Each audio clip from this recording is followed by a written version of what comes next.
bon? Pour la pâte de sablage, on va faire un croquant sablé vanille. On va mettre sur nos choux. Okay, donc je mets le beurre, on va regarder, 100 g de beurre et 125 g de cassonade avec les 5 g de sucre vanillé et 125 g de farine. Je mets tout dans la cuve. Hop. Et je fais tourner. Il n'y a pas d'œuf dedans, d'accord? C'est ce qui va permettre de donner un sablage pour le pâte à choux. Ensuite, un emporte-pièce de 50 et un emporte-pièce de 35.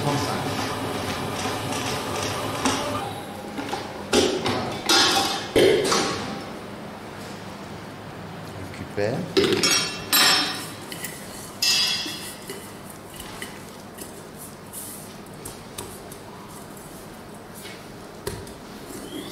Ça me fait un sablage ici.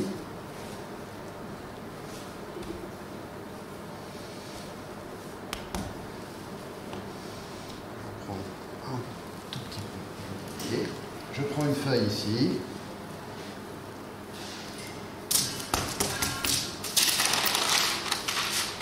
Je vais étaler cette pâte le plus fin possible entre deux feuilles. Ça colle un petit peu. Hein. On voit que ça colle, donc il faut bien l'étaler, c'est tout le temps de décoller. Et on peut mettre un tout petit peu de farine pour aider.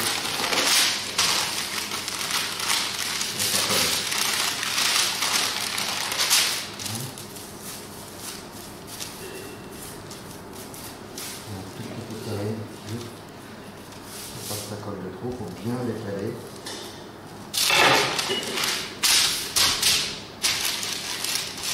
Le plus fin possible.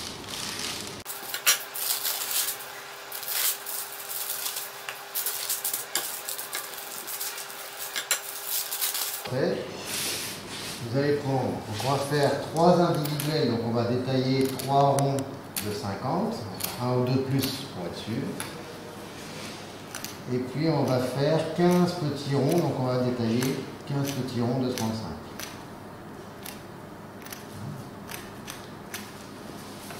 Une fois que c'est détaillé, je les remettre sur la plaque et je les fais refroidir. On va faire une pâte sucrée chocolat. Ici dans la même cube. Ouais. La pâte sucrée chocolat, j'ai la poudre d'amande, le sucre glace, le sucre semoule plus la pincée de sel. On rajoutera une pincée de sel. Le cacao.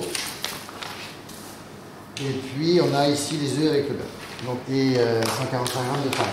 On met tout dedans ici. Le beurre en morceaux. Voilà. Et on va faire sabler.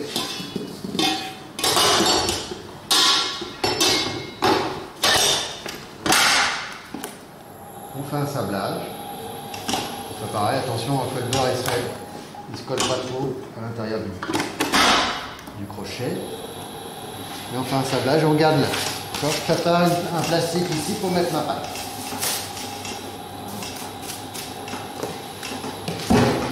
On commence à voir le sablage qui se forme. On va pas trop loin. On ne laisse pas le beurre se mélanger avec le reste. Je vais mettre les œufs. Tac. Vous mettez vos œufs, 35 g d'œufs. On va mettre 35 g d'œufs, d'accord? Voilà, et on mélange, ça fait une pâte. Une pâte sucrée au cacao, hein, avec de la poudre d'amande pour que ce soit un peu plus friable. C'est bien mélangé et c'est terminé. La pâte sucrée au cacao, encore bientôt. Et puis c'est un petit peu moins bien mélangé. Hein. On n'oublie pas de bien phraser. Voilà, soit parfait. Dans le plastique. Et surtout bien à plat pour que ça refroidisse rapidement. On ait le temps de faire correctement après. Voilà. Bien à plat. C'est-à-dire le plus possible. Voilà. Et on met ça dans le tout réfrigérateur. On va préparer ici 2 plaques bien propres, graissées. Pas trop de graisse.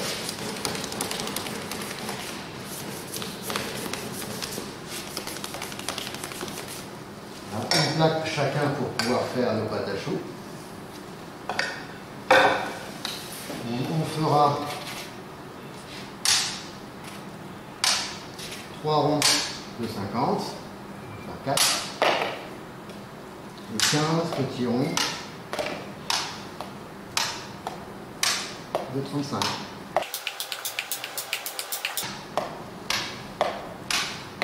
Voilà, et on enlève bien la farine, c'est juste pour avoir la marque.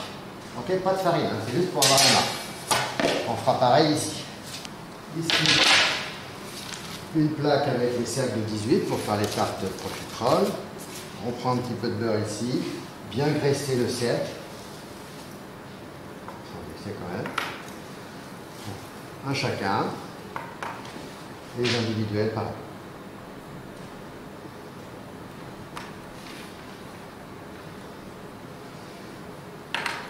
On fait en sorte que ce soit bien graissé pour que la pâte elle soit bien collée.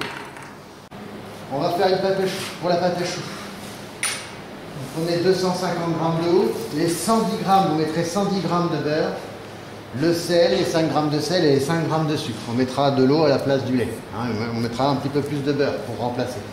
D'accord ? Et vous n'oublierez pas de mettre un bon filet de vanille dans la pâte à choux. Dans la pâte à choux à la vanille. Ok ? On fait chauffer.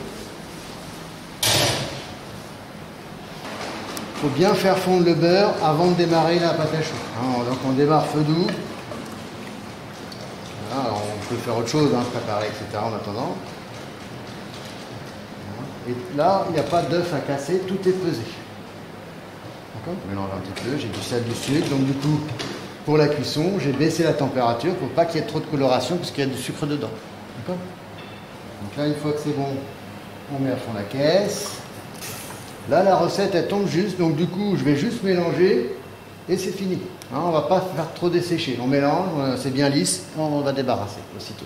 On attend surtout que ça soit bien au bouillon, de façon à ce que l'empessage de la farine puisse se faire facilement. Voilà, c'est bien bouillant, je jette la farine bien tamisée en une fois ici, et en dehors du gaz, je mélange. Voilà. Je suis assez énergique, j'essaye de ne pas en mettre partout, bien énergique pour bien récupérer toute la farine.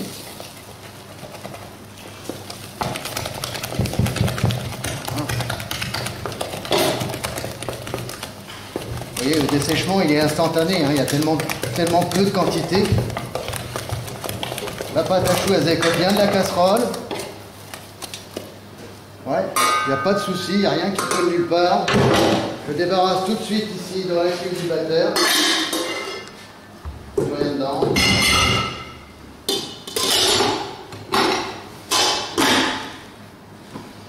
Je mets à une vitesse moyenne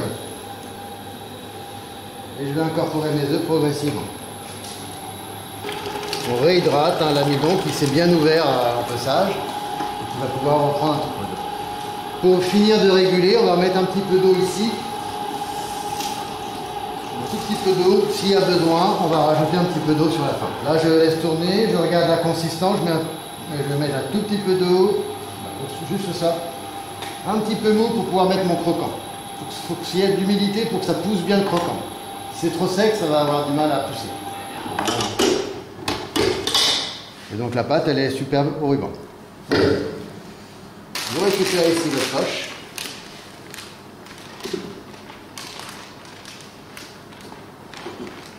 Voilà, vous en prenez la moitié, parce que c'est une recette pour deux. Hein.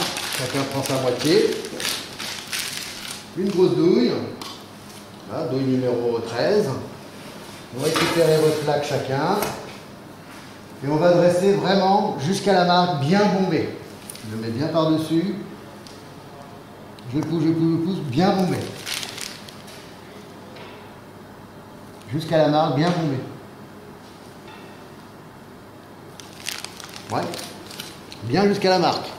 On va l'étaler un tout petit peu après. Mais pareil pour les petits.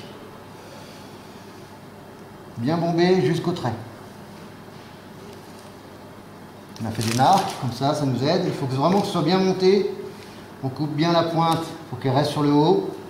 On n'est pas trop incliné, on est plus droit pour que ça tourne bien rond. Sur ces choux ici, je récupère mon croquant qui s'est raffermi un petit peu au froid. Je récupère mon croquant, je viens bien poser par-dessus ici. Et je viens appuyer légèrement pour que la pâte à choux elle ressorte bien tout autour. Ça l'affaisse un tout petit peu. Voilà. On fera pareil pour les petits.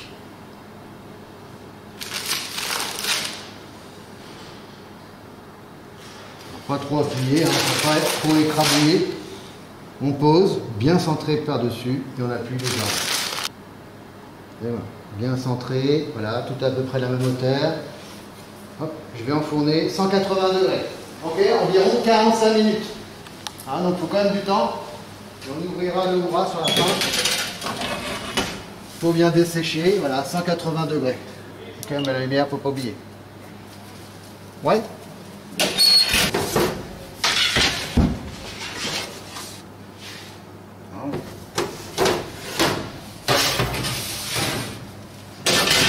Que je viens ranger ici sur plaque.